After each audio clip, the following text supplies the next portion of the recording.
চিকিৎসায় কিছুটা সাড়া দিচ্ছেন BNP chairperson Begum Khaleda Zia. Medical বোর্ডের পরামর্শ পেলেই তাকে বিদেশে পাঠানোর সিদ্ধান্ত নেওয়া হবে, কথা জানিয়েছেন বিএনপি চেয়ারপারসনের ব্যক্তিগত চিকিৎসক ডাক্তার AZM জাহিদ হোসেন। গতরাতে এভারকেয়ার হাসপাতালে ব্রিফিংয়ে তিনি বলেন, খালেদা জিয়ার শারীরিক অবস্থা আগের মতোই আছে, তবে তিনি চিকিৎসা গ্রহণ করতে পারছেন। সার্বক্ষণিক তদারকি করছেন দলের ভারপ্রাপ্ত চেয়ারম্যান তারেক রহমান।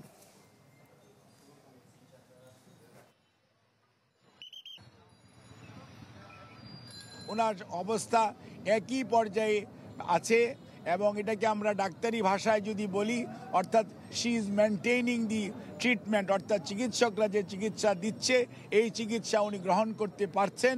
আর বিদেশ যাওয়ার বিষয়টি নির্ভর করছে সার্বিকভাবে শারীরিক সুস্থতা এবং মেডিকেল বোর্ডের সিদ্ধান্ত এবং সুপারিশের পরিপ্রেক্ষিতেই সেই সিদ্ধান্ত পরবর্তীতে গ্রহণ করা হবে। দর্শক, আমরা সবশেষ খবর জানবো। এভারকেয়ার হাসপাতাল থেকে সরাসরি যুক্ত হয়েছেন আমাদের সহকর্মী সুলতান মাহমুদ আরিফ। আরিফ, আপনি সকালে খবর যেমনটা জানাচ্ছিলেন, বেগম জিয়া কিছুটা বেটার আছে, রেসপন্স করছে, সকাল গড়িয়ে দুপুর হলো। এখন কোনো ব্রিফিং হয়েছে কিনা বা ডাক্তাররা বিদেশে নেওয়ার কোনো পরিকল্পনা করছে কিনা জানাবেন একটু আমাদেরকে।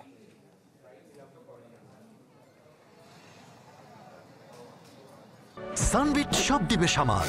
সানবিট ম্যাজিক প্রেস ডিশওয়াশিং এর মাথা ঘোরানো সলিউশন। না, এখন পর্যন্ত বেগম জিয়ার যে শারীরিক অবস্থার যে আপডেট বা তথ্য, সেটি এখন পর্যন্ত আসলে আমাদের কাছে আনুষ্ঠানিকভাবে নেই। তবে আমরা বিভিন্ন সূত্র থেকে আমরা যেমনটা জানতে পেরেছি যে তিনি আগের চেয়ে, যেমন গত কয়েকদিন ধরে যে পরিমাণ লিকুইড খাবার তিনি গ্রহণ করতেন, আজকে কিন্তু তার চেয়ে একটু বেশি খাবার তিনি নিচ্ছেন এবং ডাক্তাররা যেভাবে তাকে নির্দেশনা দিচ্ছেন বা ইশারায় তিনি কিন্তু সেটি ফলো করছেন এবং তাকে যেমন তাকে লিকুইড খাবার দেওয়ার সময় তাকে হা করতে বললে কিছুটা তিনি আসলে রেসপন্স করছেন, এমনটি আমরা বিভিন্ন সূত্র থেকে জানতে পেরেছি। তবে এখন পর্যন্ত আনুষ্ঠানিকভাবে তার যে মেডিকেল টিম, অর্থাৎ খালেদা জিয়ার যে চিকিৎসার দেওয়ার যে টিম গঠন করা হয়েছে, সেখান থেকে আসলে আনুষ্ঠানিকভাবে কোনো তথ্য নেই।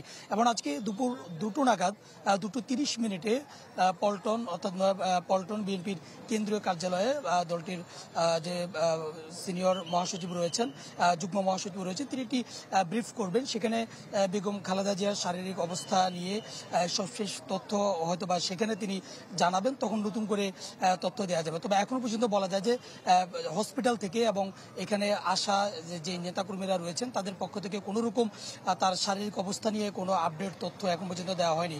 এবং অপরদিকে কিন্তু গত দুদিনের মতো আজকে এভারকেয়ার হসপিটালের সামনে নেতাকর্মীদের কোনো ভিড় নেই এবং কেন্দ্রীয় নেতৃবৃন্দরা এখন পর্যন্ত কেউ আসেননি। তবে সাধারণ যে নেতাকর্মীরা রয়েছেন তাদের কিছুটা অবস্থান রয়েছে এবং বলা যায় যে দুপুর গড়িয়ে, যেহেতু সকাল গড়িয়ে দুপুর গড়াচ্ছে, কিছুক্ষণ পরে যদি এখানেও যদি কোনো ব্রিফ করে, এখানকার ডাক্তাররা কিংবা তার যে গঠিত টিম সেখান থেকে যদি নতুন করে কোনো ব্রিফ করে এবং তার শারীরিক অবস্থা সম্পর্কে যদি কেউ জানান দেয়, তাহলে নতুন করে তথ্য দেওয়া যাবে। তবে এখন পর্যন্ত তার সিচুয়েশন গতকাল রাতে ডাক্তার জাহিদ যেমন বলেছেন ঠিক তেমনই আছে।